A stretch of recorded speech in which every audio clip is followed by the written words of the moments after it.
अभी मजा आएगा ना भिडो. शिवांश पप्पा तुम्ही काय म्हणले तुला वापरायला साडी घेऊन देईन असं करीन तसं करीन 2 दिवसापासून मी तुमच्या मागे लागू राहिल्या तुम्ही हवा म्हणाना नाही म्हणाना किती खडूश हो तुम्ही. सगळं तू माझ्यासोबत पळून आली तेव्हा काय म्हणली ती हा काय म्हणली ती मी आठवून देतो तू नसं आठवत सांगू का तुझं काय म्हणली तिथे काय म्हणले त्यो काय म्हणले सांगा पटकन. मला अशी म्हणली ती तुमच्या प्रेमाशिवाय मला दुसरं काही लागत नाही गाडी नको बंगला नको पैसा नको आडका नको आणि आता या साड्या कुठून आल्या ग काय लागत तुला साड्या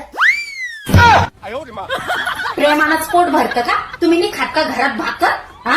म्हणलं त्याच्यावरच राहते तुम्ही लगी मला काही नाही माझी साडी गिडी लागत सक्रातीला 2-3 हजार साडी घेऊन द्या मला वापरायला तर लागतच पण सक्रातीला बी लागत आहे. अगं मी पहिलंच सांगितलं तुला मी गरीब आहे म्हणून सरी माझ्याकडे पैसा नाही आडका नाही आणि तू काय 3-3 वेळेस साड्या मागू राहिली मला काय पळून आले बाई मी तुमच्या सोबत काय नशीब फुटकं मग हातानंच माझ्या पायावर दगड पाडून घेतला ना मी आता सोडाही जायना धारल्याही जायना पोरं झाले 2-2 मला आता नाही एखादं पोरगा असताना नसतं बी ना तर गेले असते मंदिरात एखादं आता असं झालं ना मला कोणाला सांगून कोणाला नाही माय बापा मला दारात उभे करणार नाही काय करू बाई मी खरंच ना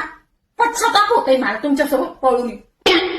आता काय बिघडलं गण 2-2 लेकराचं माई पळून देऊ राहिलं ना तू जाय पळून सरी पोराला घेऊन सरी डोक्याला पा तुमच्या सोबतच पळून येऊन मला पश्चाताप होतोय आणि आता पुढे जाऊ पळून मी कशाला पळून जाऊ तुमच्याच डोक्यावर बसून मी साड्या गिडे घेईन आणि तुम्हालाच भांडून खाईल मी नाही रिकामी जाईल तुम्ही चारे पाय मोकळे होशाल ना म्हणून कशाला जाऊ मी तशी लय हुशार आहे मी. पहिलं तर काय म्हणतो तुमच्या प्रेमाशिवाय मला दुसरं काही लागत नाही आता कसं साड्या आमकं डबकं लागू राहिले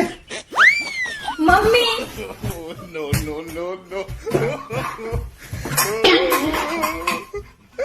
असं काय करतो याला तुला काल का आलं त्याला